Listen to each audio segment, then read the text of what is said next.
while we do use AI significantly for optimization, we still do have, manual human resources that actually keep a check on these AI, especially in the terms of ad fraud. Where can AI help user acquisition managers? Hello and welcome to Growth Masterminds. My name is John Koetsier. We all know UA is hard. We also know AI is getting pretty freaking amazing. Where can it help with user acquisition with growth? And can you trust it? To dive in, we're chatting with Faheem Saiyad. He's the director at App Samurai. They operate a DSP. They have an on-device OEM product and our growth agency. Welcome, Faheem. How are you?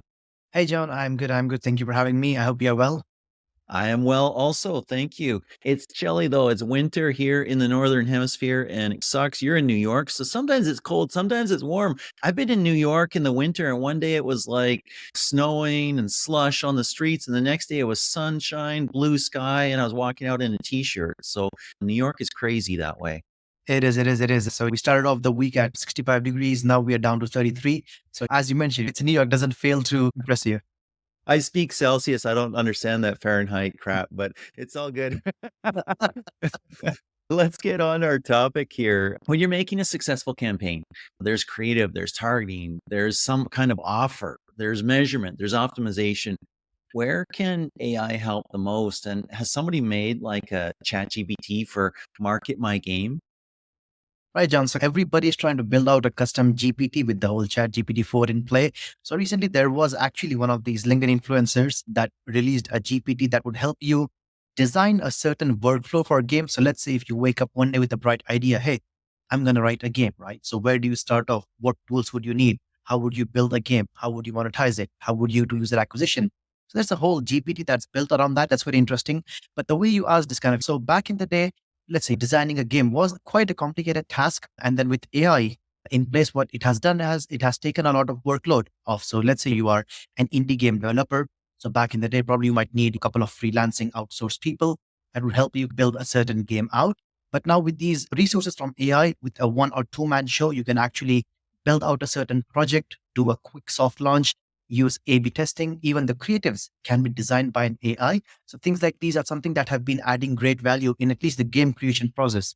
Of course, after that, kind of you have more aspects to this whole layer, but the whole aspect of AI in user acquisition starts off at the game designing.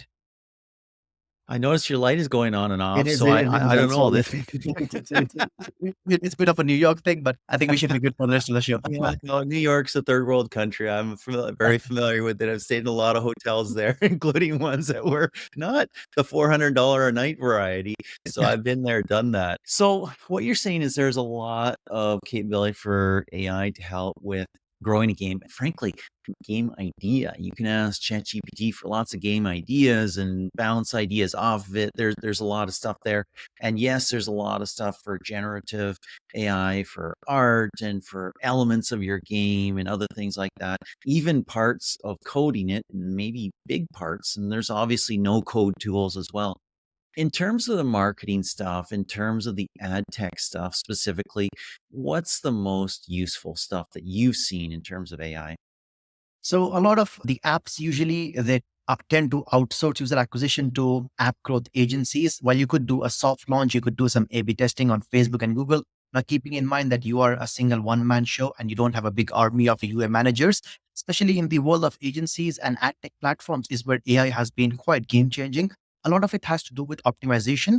So back in the day, all the optimization, even to this day, whether you have an in-house resource of UA managers or it's outsourced to an agency, analysis is something that kind of takes a lot of time as well, pulling off those Excel and those CSV numbers. With AI, what we have seen is a lot of well-run analysis that you can basically summarize on, especially when you are at a soft launch stage. So this basically helps you save a lot of time and money because the most disruptive part of any game designing is the soft launch phase where you either make it or you basically break, right? And with the introduction of generative AI and a lot of these analysis, and as you mentioned, no-code platforms, they offer their own analysis and machine learning. So without having the need for a certain data scientist or a data team, you can still decide on if this game is yielding the results that you seek it to. And especially for the agencies, a lot of it to do with optimization.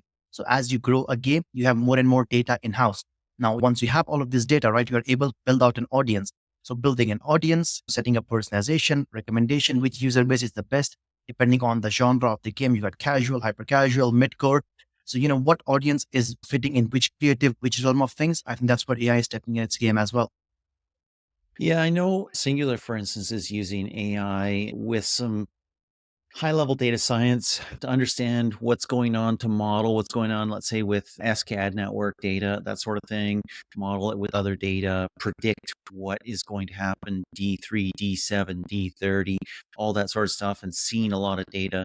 Are you using that on a targeting side as well on your DSP?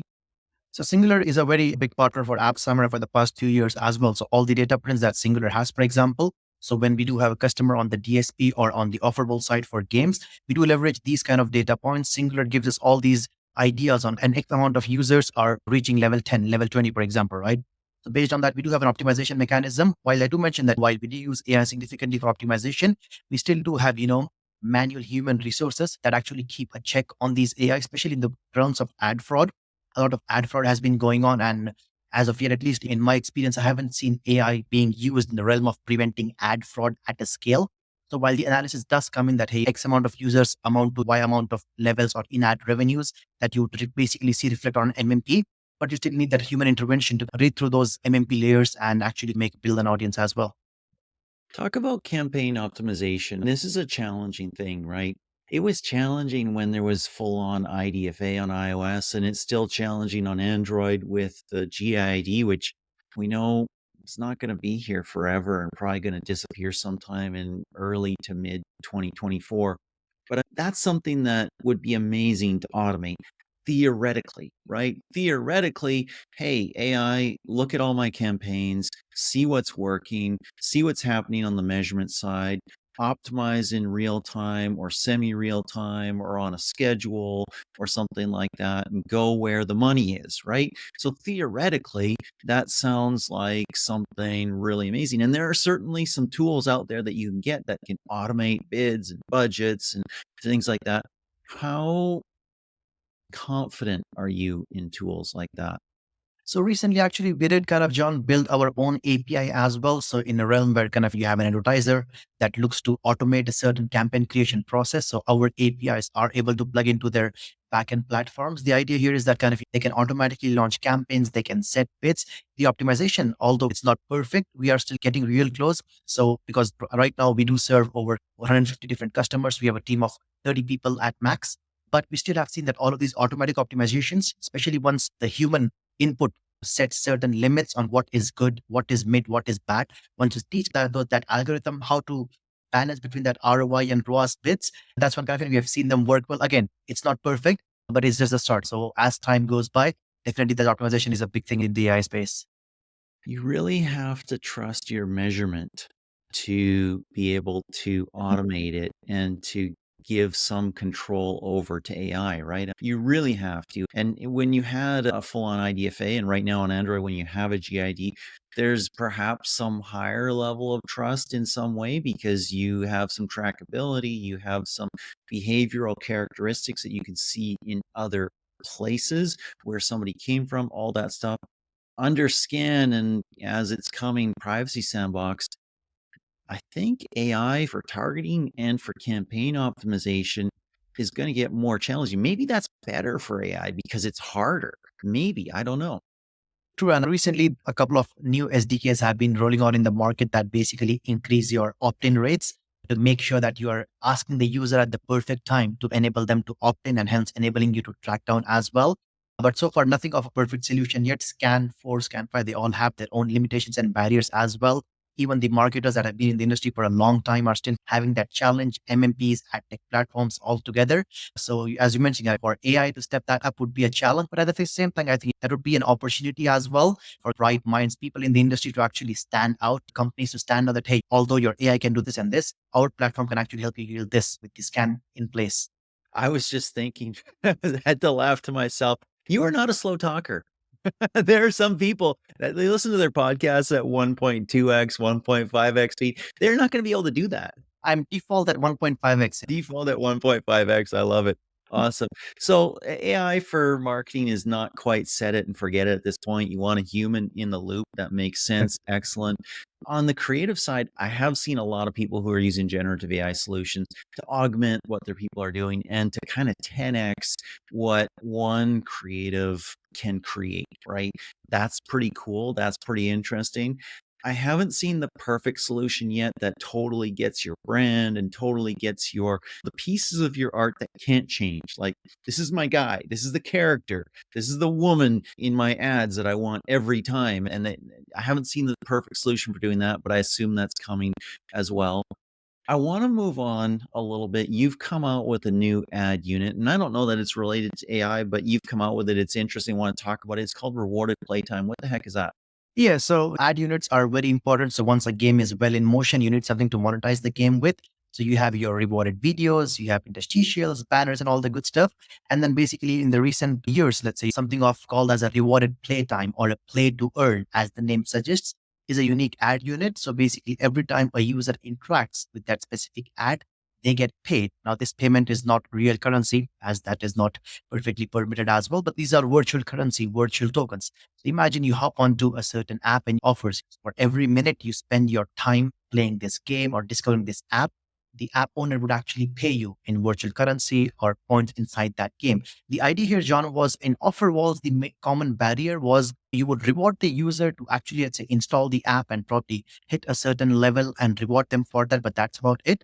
But down the line, when you want to see your LTVs, your day 30, day 90, day 120, you basically lose out those users. But with the rewarded playtime, since the user is being rewarded for every minute they spend inside your game, that's how basically we have been ensuring LTVs stay sustainable over a longer span of time.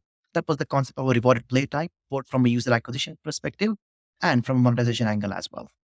How's this different from a rewarded ad? Yeah. So inside a rewarded ad, what you have seen is once a user sees a certain ad, they get the reward, and that's about it. In the rewarded playtime, you get a reward for watching that ad, interacting with that app. And if you were to download that game because you like that game and play that game, you would basically be rewarded for every minute you played that game. So it's not a one and done deal. You basically get played for every time you open that game and play it. Okay, so I'm in app A, I'm playing, I get an ad, I see it, I think, huh, that's interesting. I interact with it, I get some rewards.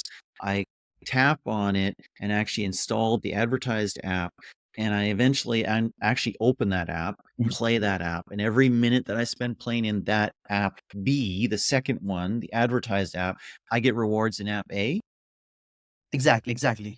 Now, this could be done for a Interesting. streaming app as well. Imagine you see a streaming app, they have, let's say, a Netflix, a simple example, right? So let's say you download Netflix, you got a certain reward. Now, every show you watch on Netflix, you would still get a reward on the app A. So that basically accumulates over time.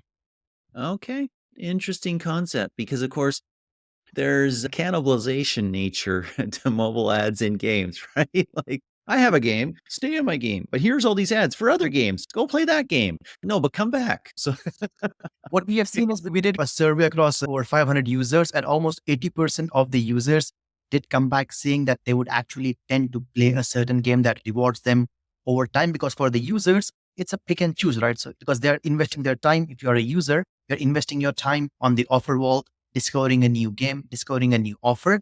But at the same time, you need to pick and choose that which offer or which game helps you play and maximize your rewards as well. So most of the users were positive to the idea of being rewarded for certain things because every minute they spend, they are being rewarded for that. the currency that you can earn as you do this, does it only accrue in the advertiser app?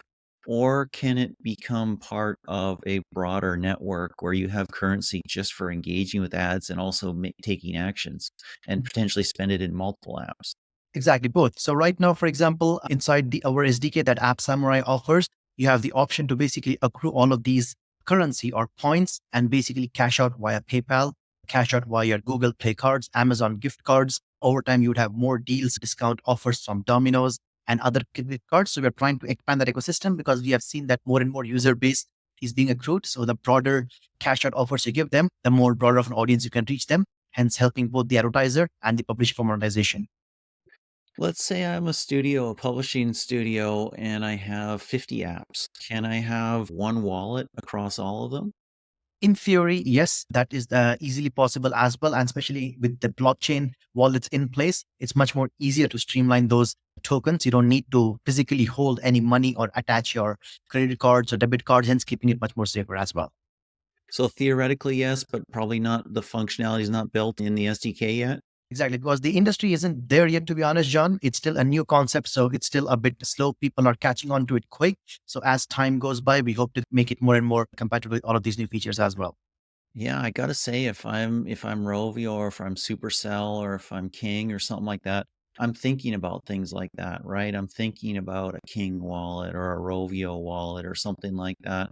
And I'm thinking about how that works for not just within one app, but across my whole portfolio of apps, and how somebody's experience and time spent in app A that I own and publish can actually be used to leverage something good and something great in app B that I own as well. Because you know what? It's not always the case that we play app A for 20 years straight. Does happen.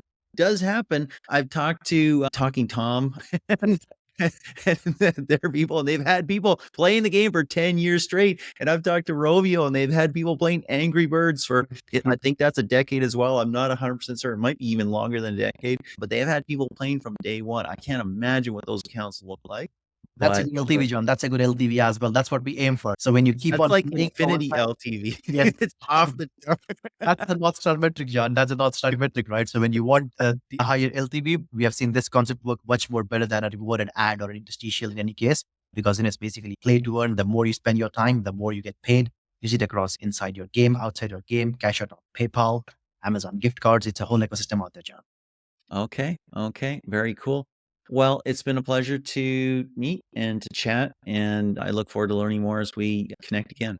Same here, John. Thank you for having me. I hope you have a nice day ahead.